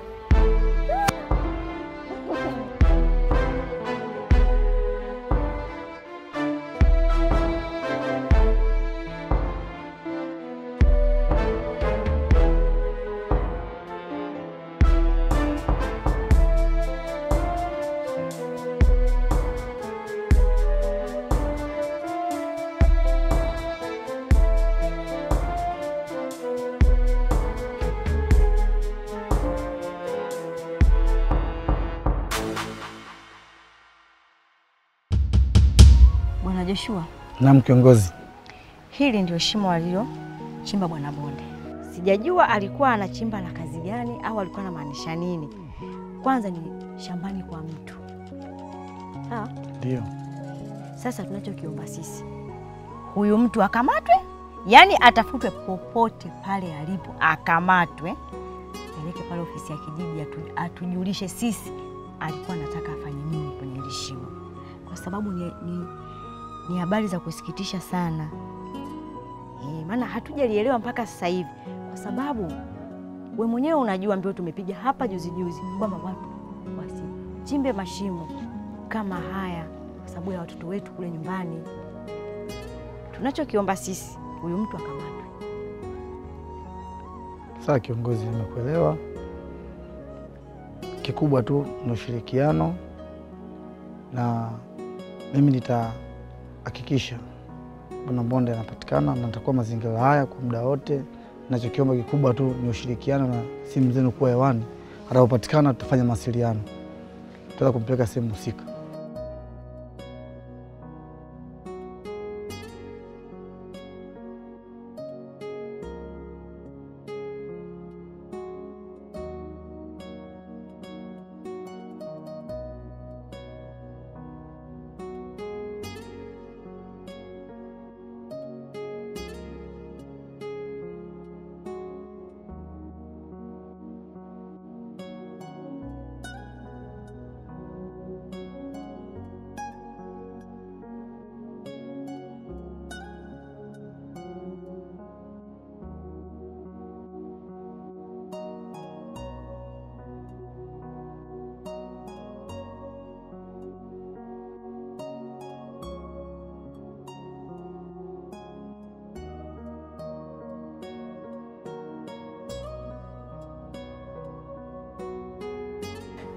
Sister.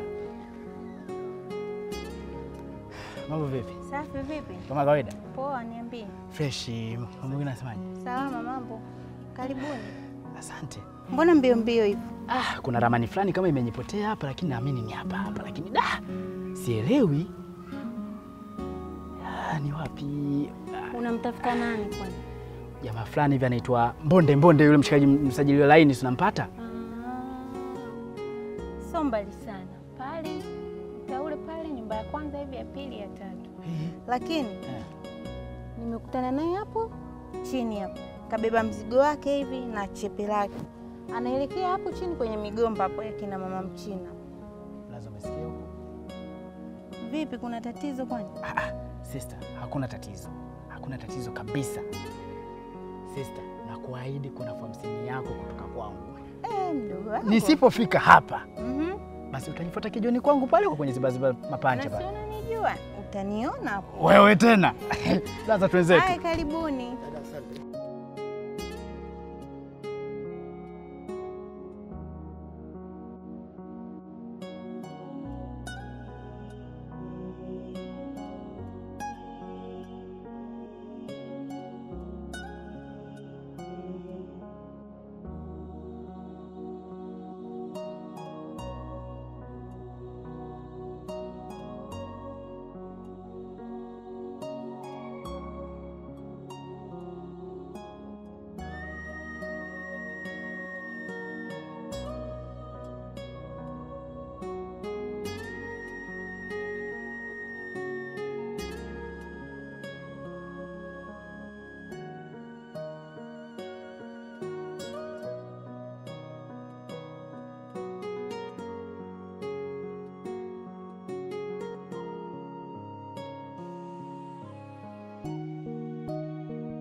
Mwanangu.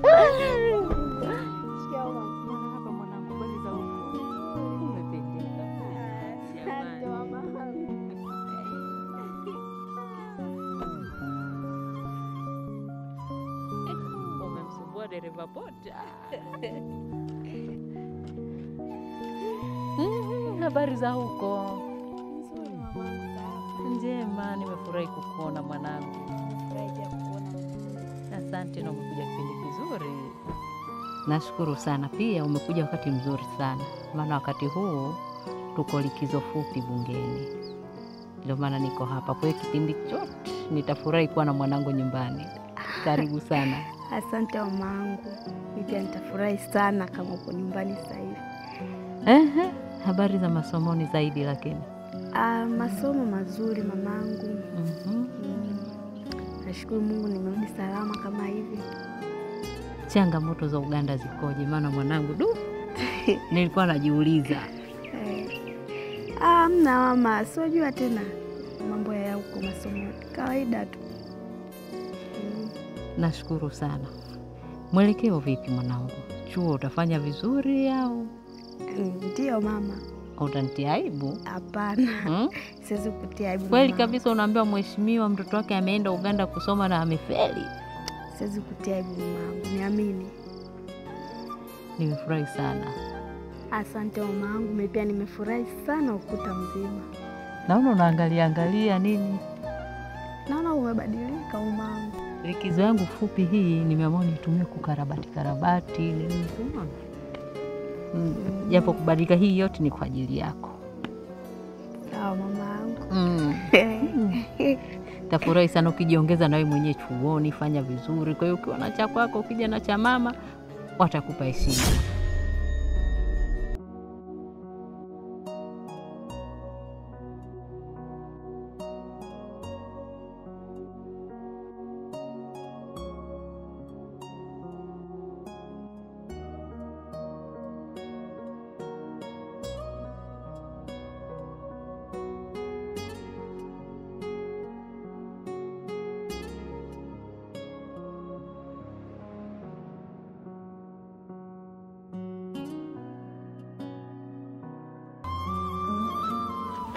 Nini sasa?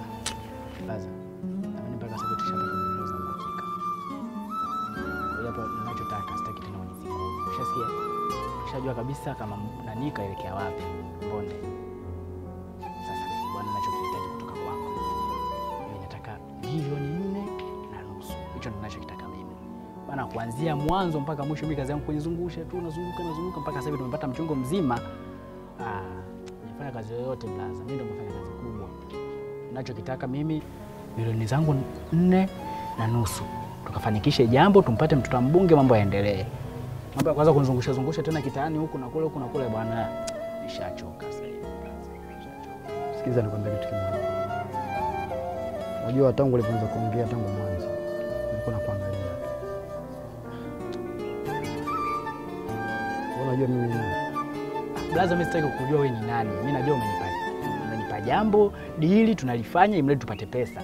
Ushasikia? Wote maskini tu. Hili ndili la kuzurura, lakini mwisho wa siku tunapata pesa. Tunaangalia, tunajua tunafanya nini. Ukianza kunani sijui wewe nani, mimi sitaki kujua. Hilo mimi sitaki kujua. Labda nikwambie kitu kimoja. Mimi ndio dereva wa mbunge. Dereva mheshimiwa. Na huyo mtoto tunamtafuta ni mtoto wa bosi wangu. Sio, umenielewa?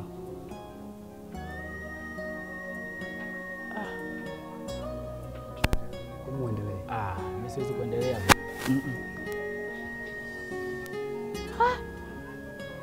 Labda nikwambie kitu kimoja. Na hizo taarifa zote nilizokuwa nimekwambia, mimi ndio nimetoa matangazo. Na mpaka muda huu nimeshashusha tayari kwenye alipoproniwa.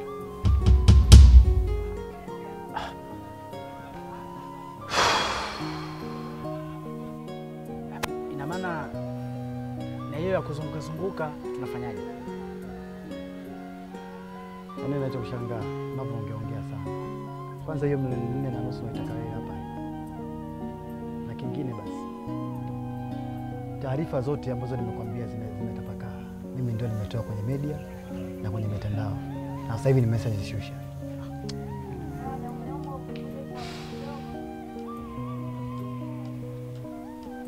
Nimekwambia tuendelee na majukumu. Blaza, mimi siwezi kuendelea. Yaani mpaka hapa bwana, tunapasuana pasu kwa pasu, mimi napita zangu kushoto, napita zangu kulia, basi shaisha hiyo. Bwana blaza, mimi siwezi kuongea sana. Fresh. Wewe kijana,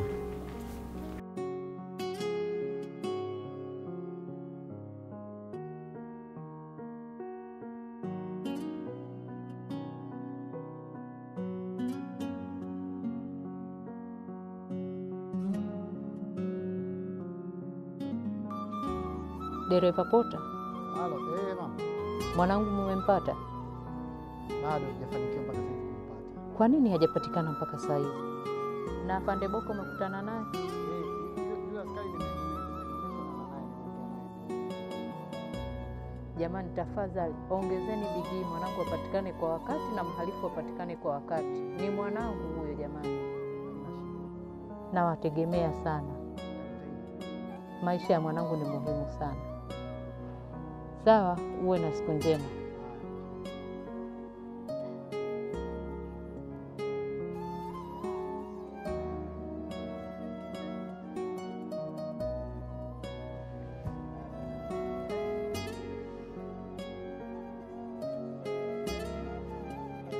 Mheshimiwa Kairuki, tafadhali naomba mniache kwanza. Yaani mwanangu mpaka muda huu sijampata, ananichanganya. Hajapatikana. Asante.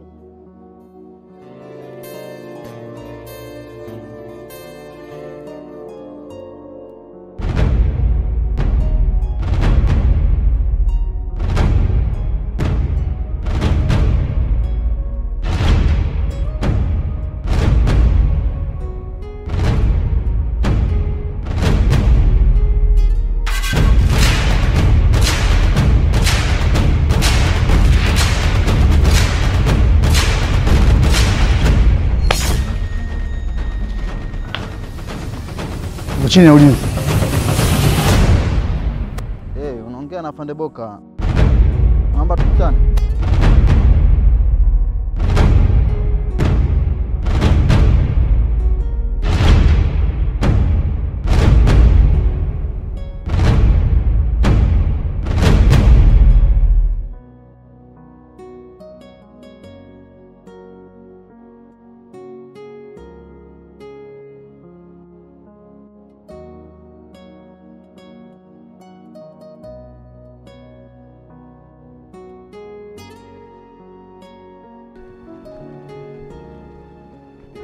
Safi.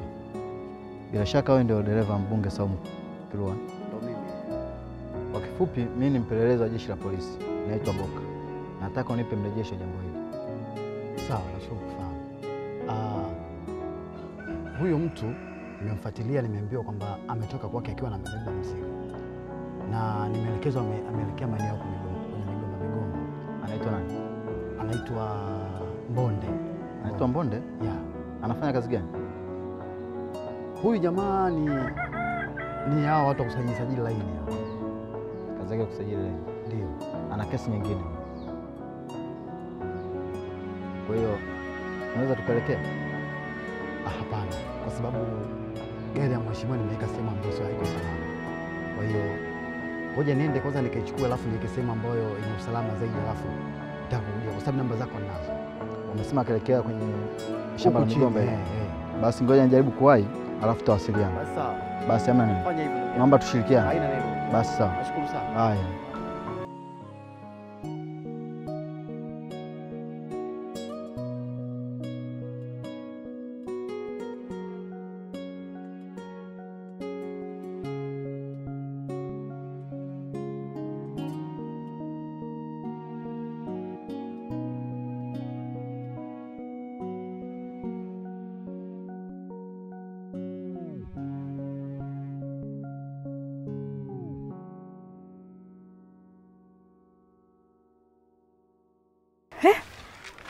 Nini hiki?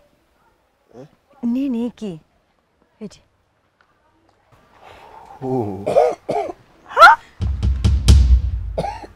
Jamani. Si mtu huyu. Hebu funua. Funua mwenyewe. Jamani.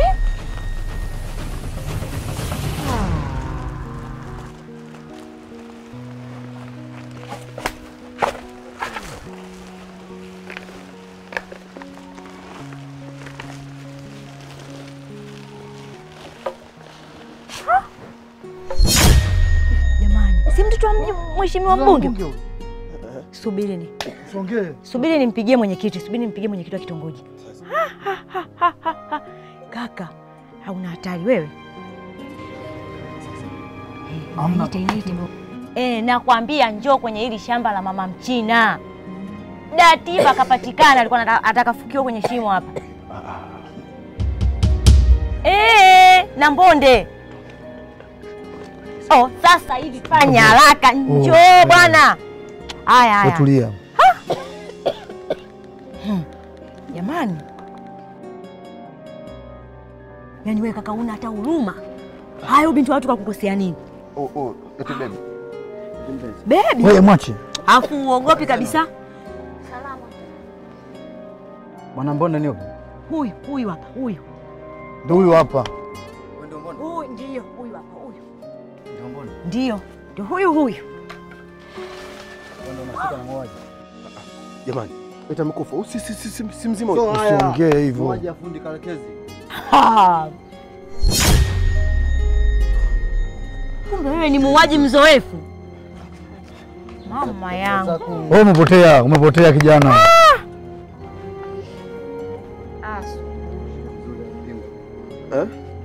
Tulia. Unaweza kuwa mko? Inuka kidogo binti.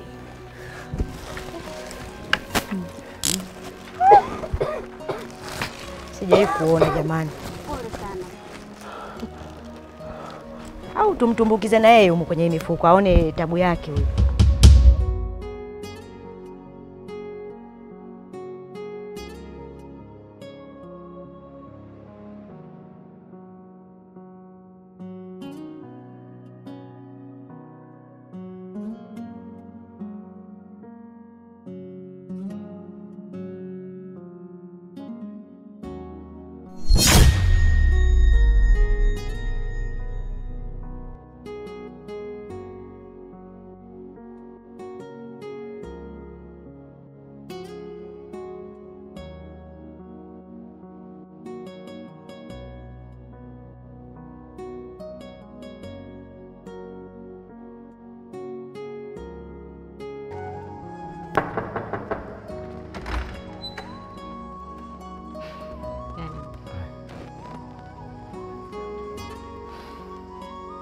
Thamani yako itanisaidia nini mimi?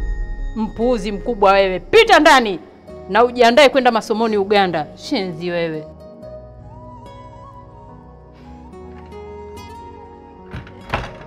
Asante sana baba. Usiwe na wasiwasi, sisi tumetimiza majukumu yetu. Nakushukuru sana. Lakini ninachopenda kukushauri, napenda uzingatie kumwangalia mwanao kwa sababu anaweza akashusha heshima yako. Unachokisema baba ni kweli. Mtoto amenifedhesha na kunizalilisha sana. Na si unajua maisha ya chuo, wanapokutana kule kila mtu na tabia yake. Kwa hiyo wanajengana vile wanavyoweza wao. Ila nakushukuru sana baba. Ni sawa, ila kijana mwenyewe alikuwa yuko naye alikuwa na kesi ya mauaji. Kwa hiyo hivyo ninapaswa niondoke niende kafanye kazi mambo mengine. Kwa hiyo natakiwa umwelekeze kwa sababu kijana hata alikuwa naye sio kijana mzuri. Huu mtihani mwingine baba, ina maana kijana aliyokuwa naye ana kesi ya mauaji. Ana kesi ya mauaji, anamuua fundi. Kwa hiyo kuna kesi, kuna hiyo ndio kesi ambayo sasa hivi pamoja na hii mwanao kwamba alitaka afikiwe akiwa yuko hai. Kwa hiyo amekutwa pale akiwa anataka kufikiwa. Kwa hiyo kuna vitu unatakiwa upaswe kuviangalia kwa mwanao kwa sababu mazingira anayoenda na vijana waliokuwa nao sio wazuri. Mtoto anashusha heshima yangu. Afande Boka, nakushukuru sana wewe pamoja na jeshi lote la polisi kwa kunirejeshea mwanangu nyumbani. Sawa Mheshimiwa Mbunge, mimi nikutoe hofu tu. Kwa jeshi la polisi liko pamoja na wananchi. Kwa hiyo tutafanya kazi kadri ya uwezo wetu. Ni kweli. Nakutakia safari njema. Asante, karibu sana baba. Karibu japo upate hata maji. Hamna neno. Karibu sana. Hamna neno, siku nyingine. Karibu. Haya.